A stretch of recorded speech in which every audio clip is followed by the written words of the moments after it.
অপরাধ বোধের একটা পাথর না, বুকের ভিতরে একবারে চাপ দিয়ে দেয়। হাজারটা চাঁদ আসলেও সেই রাতে কোনো মূল্য নাই, যদি না তুমি না আসো সেই রাতে কোনো অর্থই নাই।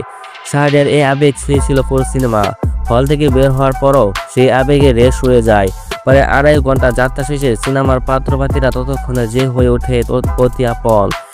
মফস্বল শহরে চেনা সব চরিত্র, জমাটি চিত্রনাট্য, দুর্দান্ত নির্মাণ, মনে রাখার মতো সংলাপ আর বিশ্বাস অভিনয় মিলিয়ে ত্যাগী হয়ে উঠেছে সাম্প্রতিক সময়ে অন্যতম সেরা বাংলা সিনেমা। আফরান নিশু ও শিহাব শাহীনের ক্যারিয়ারের অন্যতম সেরা কাজ বললেন বাড়াবাড়ি হবে না। ট্রেইলারে যেমন প্রতিশ্রুতি দেওয়া হয়েছিল, গল্পটা তেমনি এক দাগে প্রায় ফাঁসিতে যাত্রা। প্রেক্ষাপট উত্তরবঙ্গে সৈয়দপুর, সময়কাল চলতি শতকের প্রথম দিক। আফরান নিশু তার জেরিন এই মফস্বলে শহরে প্রেমিক যুগল।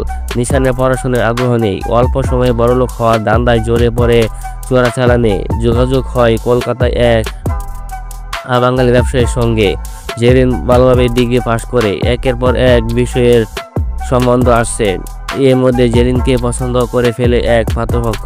জেরিন নিশানকে বলে 15 তারিখ দেখা করতে, সেদিন কিছু একটা করতে হবে। কিন্তু অসাবধানতাবশত এক দুর্ঘটনা নিশানের হাতে খুন হয় একজন।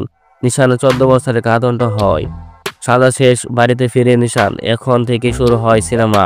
নিশানের আশা ছিল আবার নতুন করে জীবন শুরু করবে, পাপের প্রায়শ্চিত্ত করবে। কিন্তু লাল দালানের ছাপ একবার যার গায়ে লেগেছে, চাইলেই সে কি আর সেই দাগ থামাতে পারে?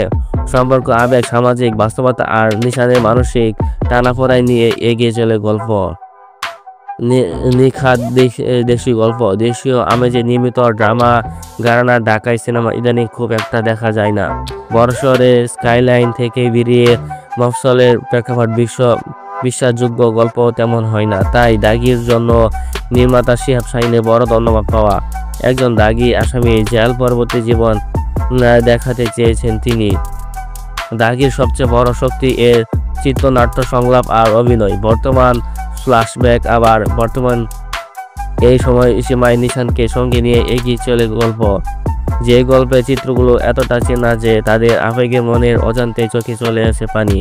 দাগির জন্য চিত্রনাট্য বহুমাত্রিক। প্রায়শ্চিত্তের গল্পের সঙ্গে শিশুদের জন্য গুড টাচ ব্যাড টাচ বোঝার প্রয়োজনীয়তা, পারিবারিক যৌন হয়রানি, জেন আলফার সামাজিক যোগাযোগ মাধ্যমের উপর নির্ভরতা, সীমান্তবর্তী জেলা শহরে বেকার তরুণদের চোরাচালানে জড়িয়ে পড়ার টোপ তুলে এনেছে এই সিনেমা।